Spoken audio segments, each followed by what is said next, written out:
I think I should just sit down now. I have nothing else to say.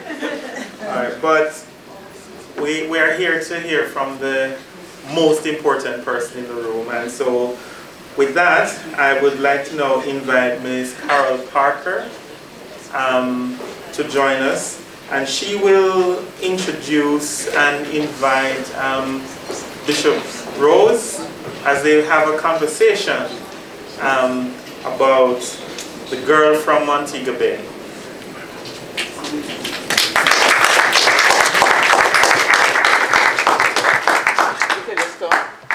We're ready? Okay. Good afternoon, everyone. It's so good to see so many of you here. And as Chris mentioned, many of us are coming from downtown, where our flag was raised at the Bowling Green Park in commemoration of the 63rd anniversary of our celebration. And as I was saying to Bishop Rose, afterwards, I just announced, besides being the interviewer, I have been the official chauffeur and transporter, cook and many other services to Bishop and her lovely sister and sister brother-in-law. So I was saying to her that she used the words of our anthem as a part of her speech. And I was saying to her that, oftentimes we said it as children, we hear it all the time, we sing it, but sometimes the words don't mean anything to you until you're in a place where it's important. So in this place today, it was so important for you to use those words and what it truly meant. So I encourage all of you to take a look at the anthem again and the pledge, and look at those words. They mean something, and your message this morning was a reminder to me of what the meaning of those words were, and that's the importance of living them. So thank you so much for that. Okay, so you're here, and I feel like we've become really close friends in the last couple of days, not only with you, but with your sister and her husband. And so, I read the book, and I knew that my role was going to be, so I had my questions all prepared, and I was, I did my homework. But my homework went out the book, went out the window after meeting you, because I felt that the parts of your life that I got to know and to see reflected in the book, I thought it would be great if I asked you some questions that would allow me to share that. So in observing Bishop Rose's relationship with her older sister, Shirley, who she talks about in the book, for those of you who don't read it. And you need to read it to find out about that relationship. I'd like to ask you, the love, the respect, the mutual connection that I see between the two of you, tell me from whence it comes. First of all, can I add my appreciation and thanks for you giving up your time to be here. I find this really moving and very touching. So thank you, and thank you to the organizing committee for making this possible, and also for the Consulate here for hosting this. Thank you. With regards to my childhood and my sister, I always begin by saying that I was lucky to have been born and brought up in Montego Bay, Jamaica. And one of the beautiful things about growing up there is that I had a sister who was just over a year, perhaps, older. Not, I used to think you were much, much older, but it was just over a year. And there really wasn't any rivalry between us. We were friends for as long as I could remember. We were best friends, playing together. We grew up in a poor family, so we didn't have toys. No one bought us toys. No one, we knew it was our birthday because perhaps sometime in the day, someone might say, oh, it's your birthday today. Oh, right. Life goes on. No one brought you toys to play with. So we were under the house. Do you remember? We would go under the house bottom, as we would say. And we would, from cardboards, create a shop. when the earth is hardened and little cracks in it, those were yams, you know, and we would sell things. So we were, you know, together. I tell my children and school children today that bored was not a part of my vocabulary when I was growing up as a child. And you listen to many young children now, if they don't have the gadgets to play with, I'm bored. I never knew what that word meant. Because we were constantly, creatively engaged with whatever the scraps were, things that were thrown away, we were making things with it. So we had a real bond at an early age. Grew up without my mother because my mother left for the UK when I was 2 years old, and didn't see her again until I was 9. So at 9 years old, this person appears. We were told that she was coming, and so in our heads, we knew that a mother was coming. And what was interesting, I got back home from school, and she is sitting there in the rocking chair, but there is no emotional bonding. And I remember thinking, gosh, she's pretty. And she's my mother. But that was it. There was nothing there that connected. And then we were made, because when she went to the UK, and there's nothing unusual about her mother going to the UK. Many of my generation, their parents, one parent would leave and go up, work, send for the next parent, and then send for the children. Unfortunately, my parents weren't married, and so when she went up, she met this tall, handsome, well, he wasn't a stranger anymore. She met this tall, handsome young man, and they got married and started a family. So when they returned to Jamaica to live, we were sent for and brought to live with them in Kingston. But in effect, we were going to live with strangers because we didn't know them.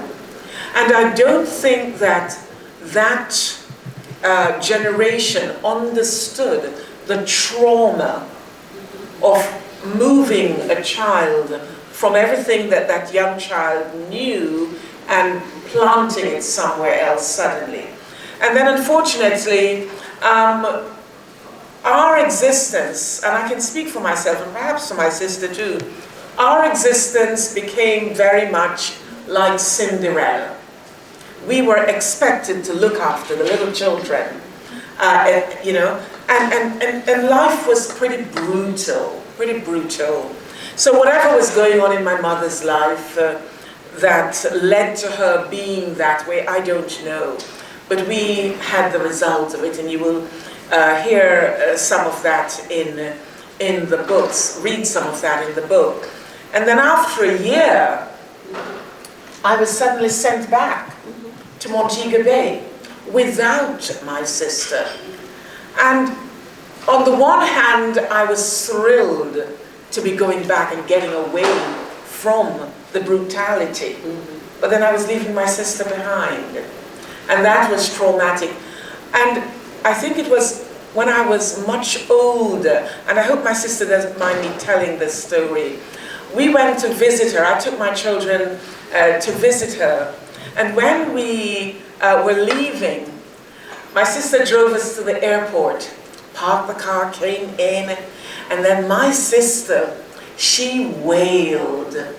And I meant wail. You know in Jamaica we talk about cow bawling? Yes. I've never seen a cow bawl. But that was cow bawling. And I remember thinking, what's going on? Anyway, eventually we left. And then when I visited her again, we just happened to have been talking, and she said, you know, Rose, you remember when Mama sent you back? I used to cry, and if Mama caught me crying, she would beat me. And then it snapped into place, and I realized what was happening. That although we were adults, we were still reliving the trauma of that separation. And now we have a great thing, because when I visit her, she drives me to the airport, takes my luggage out, puts it down on the sidewalk, gives me a hug, jumps back in the car, and she's gone. So she no longer comes in and goes through that experience. So we found a way to deal with it. But I want to say that although we have gone through that trauma, faith has been foundational in both our lives and has given us the tools, as it were, to overcome. And that really is important, because it is because of that that we are the people who we are today, still bonded together. You know, we are miles, thousands of miles apart, but we speak regularly, and very much it's as if it was yesterday. So the resilience is there, the strength is there, and we draw together on our faith, and not only on our faith, but also the good people who we met in our lives as children. And there were some, whether they be Sunday school teachers or somebody at school, etc. You know, there's an African saying that it takes a village to grow a child. And we sometimes forget that. The more stuff we accumulate, and you know, we think we've arrived, and we forget the importance. So someone in your immediate family may not be giving you the love and the care, but there is somebody else in the community who is generous, who is kind, and who will, in the name of God, also give that sense of holding you together. Thank you so much. You know, that talks about the early part of your life, and it's a good segue into the fact that you mentioned faith. And then when you read the book, you can see from, you know, the descriptions of the faith building that happened to you. So I wanted you to tell us a little bit about that. You know, it started in your early life, it started with people in your relationship circle, it started in your church, in your school, and other things. Could you tell us a little bit about that, your faith building? I was baptized. I refer to myself as a cradle Anglican. I was baptized, or Episcopalian as you say here, baptized at 3 months old in the Anglican Church in Jamaica. And because of the context in which I found myself, I remember as a child feeling unloved. And some of you may know this song, I'm nobody's child. You know, I see some heads, I see one head nodding. I'm nobody's child, just like a flower, I'm growing wild. No mommy's kisses, and no daddy's smile. Nobody wants me, I'm nobody's child. You see, I wasn't the only one who used to sing that song. But I used to sing, thank you. I used to sing that song, and it was real. You know, I still sing songs today. It's a very cathartic experience, a very healing one as well. So I go through most of my days singing. And that was one of the songs that I used to sing. And it was through Sunday school, being introduced to a God of love. And I remembered vividly thinking, if God loves me, if this great God, whoever he is, wherever he is, if he loves me, then I must be of worth. I must be of worth. You see, my father was present, but he was not engaged. And that's not unusual, sadly, for many of our folks at that age group growing up. And so this sense that I'm loved by God, and the conduits of that through different people within our local church made it possible for me to believe that and then to live into that. And so faith carried me. Faith carried me through all the challenges, and there's lots of challenges that you will come across in the book. But, you know, there's a very modern song at the moment by C.C. Winan, Your Goodness is Running After Me. With every breath that I am able, I will sing of the goodness of God. And that's what it's been like for me, so I sing all the time. And it's just been... I sing in the supermarket, you know, I sing waiting for the bus or on the train, and it isn't until somebody comments that I realize that I'm singing. And someone once said, I think it was a previous archbishop, to sing is to pray twice. To sing is to pray twice. So that's been really, that's been my rock. That's been my rock. And anchor. Someone once, in a very sort of throwaway sense, said, oh, that's just a crutch. Faith is just a crutch. And the response is, if you've broken your foot and the only way you can get from A to B is using a crutch, then damn well use the crutch. Don't sit there thinking, it's a crutch, I'm not going to use it. So I'll have it any day. Thank you so much. So now, you know, we've talked a little about Jamaica, the early beginnings and everything. So let's talk about your life now, moving to the United Kingdom. You know, we've talked about the fact that United Kingdom, in terms of you think about its weather and all of those other things, it would not be a place that people from Jamaica would choose to want to be. But many of us move or, you know, seek fortune there for other reasons. But tell us about that move, what sparked it, what it was like, what happened, you know, how you evolved. Sure. I must tell you before I go into it that, picking up on what you said, that when I hear fellow Brits going on about people coming to our country and we don't want the immigrants, I am bold enough to say to them, no one in their right minds wants to go to the UK to live. No one wants to leave their warm, beautiful, sunny island to choose the UK, which is freezing cold. So they need to be asking, why are people leaving? But that's another story. I, from a very early age, felt called to ministry. And I think I often say that I cut my teeth in Sunday school reading lessons and leading prayers and eventually preaching at the age, my first sermon when I was 14 years old at a deanery service. And this overwhelming sense that God was calling me to ministry. But of course, I belonged to a church that said, you're a girl. And because you're a girl, you're not needed for this because it's only the boys who are platinum figures up there, you know? We don't need girls. And so when, I remember my bishop actually, Rose, we're Anglicans, we don't do that. And I thought to myself, you may not do that. And the church may not do that, but I know that God does that. Just this overwhelming sense of being called. And I made a promise to God that when the church listened to the Holy Spirit and said yes to women, that I would be ready and waiting. And it wasn't until 1994 that women were first allowed to be priests, and then I was priested. So prior to that, I knew the church army entertained women. And so I left high school.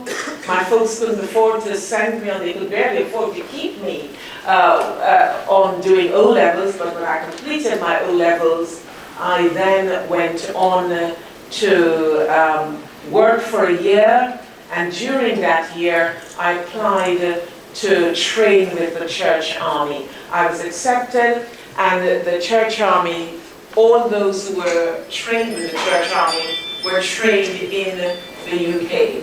So I first ventured in 1979 to the UK. I remember being driven from the airport into central London and wondering where are all the houses, all these brown, grey buildings with smoke coming from it. I thought they were all factories, and were very surprised to learn that they were houses.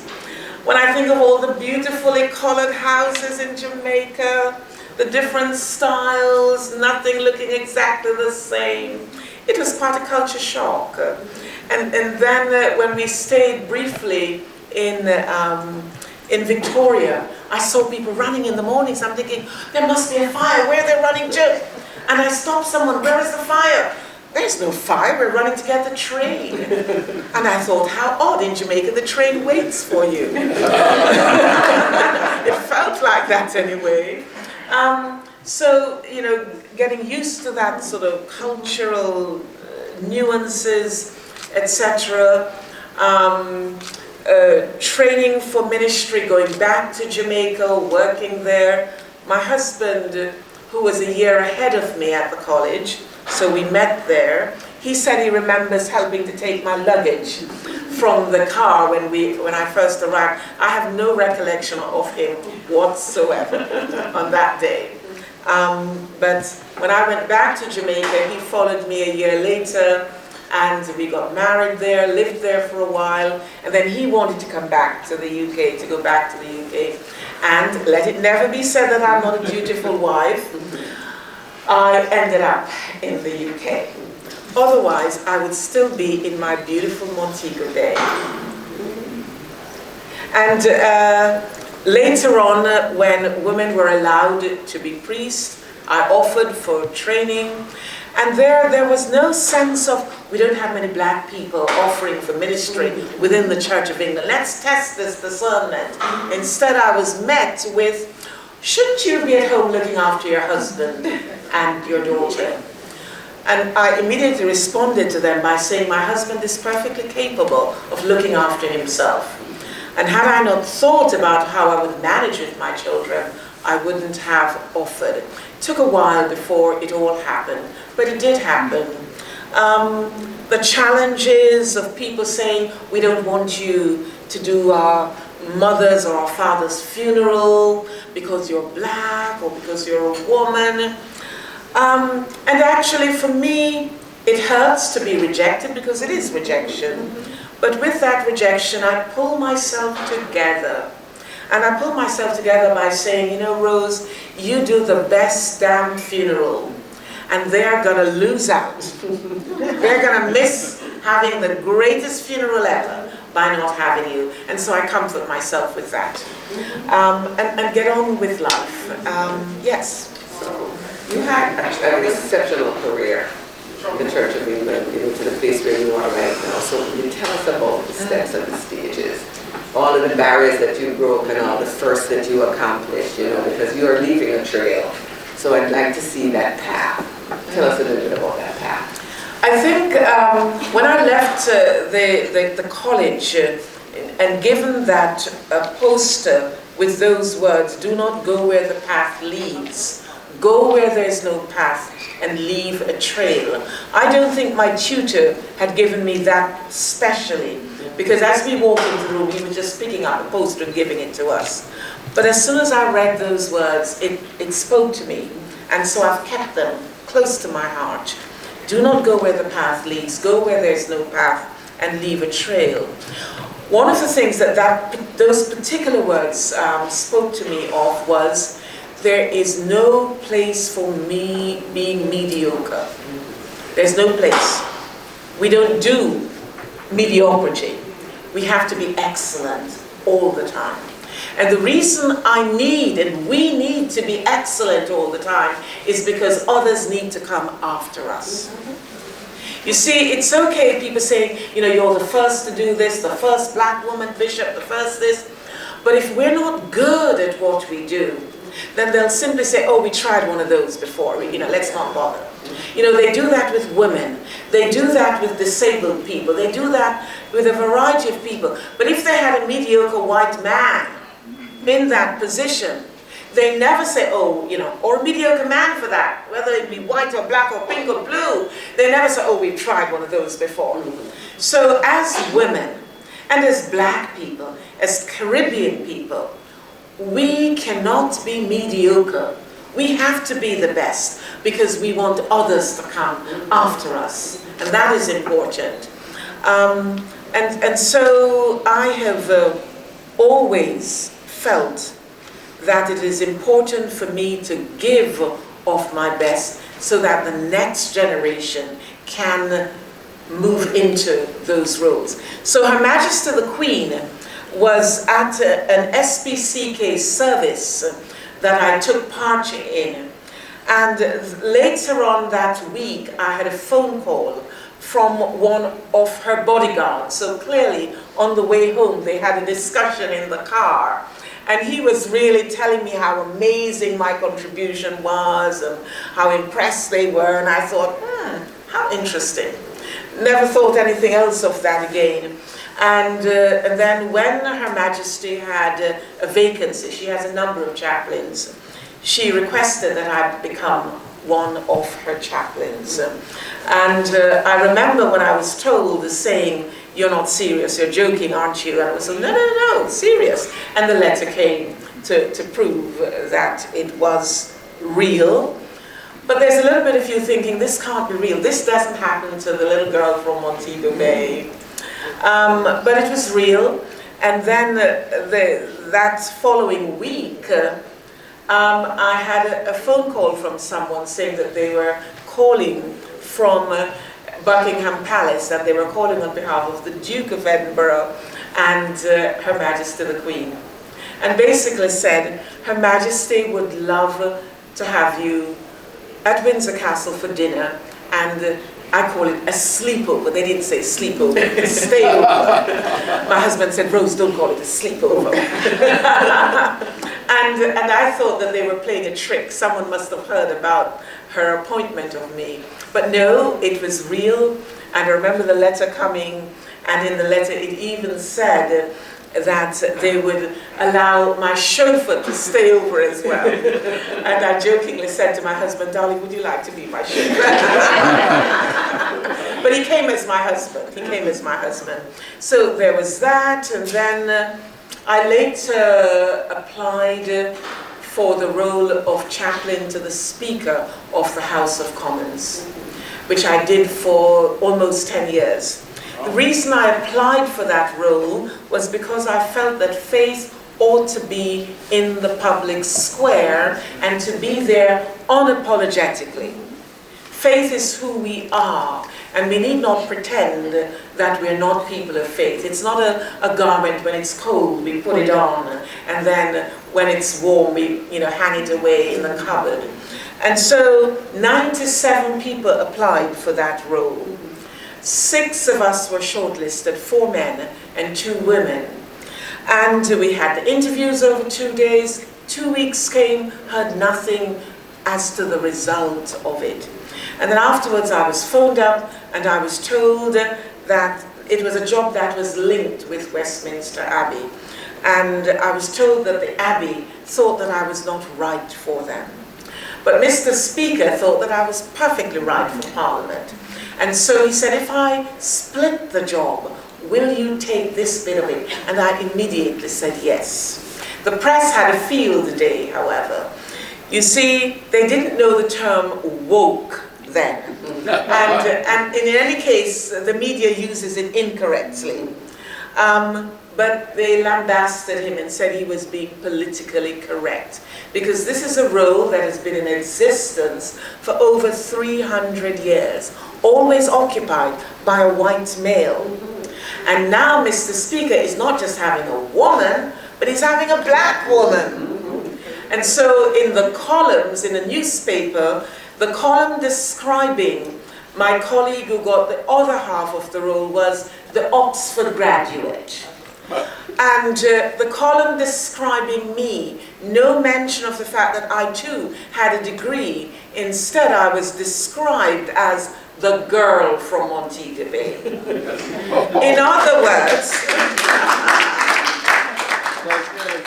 words, Mr. Speaker is being politically correct. He's not having the Oxford graduate who is fluent in Hebrews. Instead, he's chosen this girl from Montego Bay. I was very angry when I saw that. But as soon as I was angry, I remembered saying, one day I'm going to write my autobiography. And when I do, they don't know, but they have given me the title of my autobiography. So that's what and so from there, I was asked on several occasions if I would become a bishop, consider being a bishop. And there were challenges along the way. Nobody wants someone who has their own mind, to speak their own mind. And so, but that didn't bother me. I had no desperation to be a bishop. I wanted to be a priest. I felt called to be a priest. And eventually, the Diocese of Canterbury invited me again. I thought about it, I said yes, they said yes, and so that's where I have been planted, and that's where I am blooming. Excellent. As you grew in your professional career, or in your ministry work, you also were raising and growing a family. Oh yes, oh yes. And you did that well. So tell us a little bit about your parenting and grandparenting now. Yes, when I'm asked what's the proudest thing that I've ever done, I like to say that which I'm most proud of is being the mother of 3 children.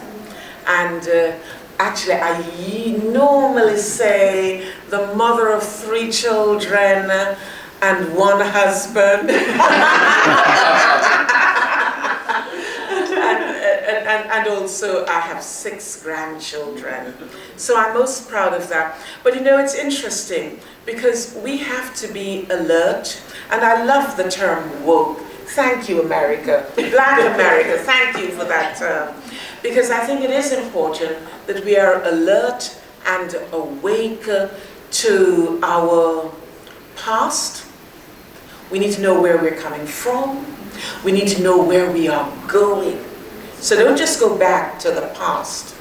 If we go back to the past without any sense of where do we want to go next, then we get stuck. We get stuck. And in my book, I actually say that I am not defined by my past. I'm not defined by the things that happened to me. I am nobody's victim, and I'm nobody's survivor. So we look back in order for us to look forward. And so in parenting my own children, having that level of awareness, that whenever I discipline them, I would also be asking myself, Rose, is that you or is it your mother? Really important. And I'm ashamed to say that there have been occasions when it has been my mother. And I've had to sit down with them.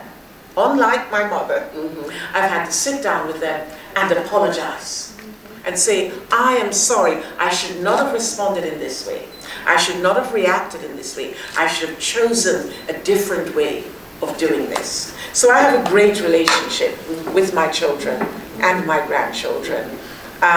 Because they are going to be the next generation, and it is important that we equip them and enable them to have the kind of level of awareness. It's what in Bob Marley's song, emancipate yourself from mental slavery.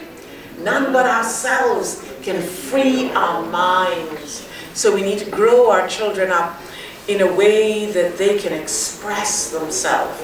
So I've encouraged my children to express themselves, and my grandchildren. Just don't be rude, don't be disrespectful, because I'm still a Jamaican woman. I remember my daughter once saying to me, Mommy, don't forget that you sent me to boarding school and I met people of all different cultures, and so I've got lots of values from all over. I said, girl, when you step over this threshold, you are in Jamaica. You are in Jamaica. Let's be under no mistake about this. So I don't care what you pick up anywhere else. When you step over, you're in Jamaica. So the values that I have taught you, the good values that I've taught you about what it means to be a young woman, about what it means to be not just an individual, because that's the danger, that we grow our children up in an individualistic way. We need our children to know that they are part of something bigger. They are part of community, that we belong together. Whenever I sign my books, I use a quote, and it's a quote that comes from the South African word, Ubuntu, Ubuntu, and it means I am because you are. So I could be sitting here talking to myself, and you could be statues, but I know that I am because I see the expressions on your faces, or you're nodding your heads, or you're clapping. So our lives are inextricably linked, and I want my children to know that. So when they're growing up in a society which seeks to other some people and treat them in a way that is indescribable, whether because they think that they are immigrants or whether because they think that they are short or from this country or that country, totally unacceptable. We belong together. We are one human race. Underneath the paintwork is exactly the same thing. And that is why I treasure again my Jamaican upbringing. Out of many, one people. Out of many, we are one people. Thank you so much. There's so many more questions, but I mean, we have to ask others to join us with questions. So, who would like to pose a question? Okay. Do you know what you Q&A? Yes, okay. So we'll do Q&A. Questions. We have your hand up. Okay. The microphone. I'll take it over there.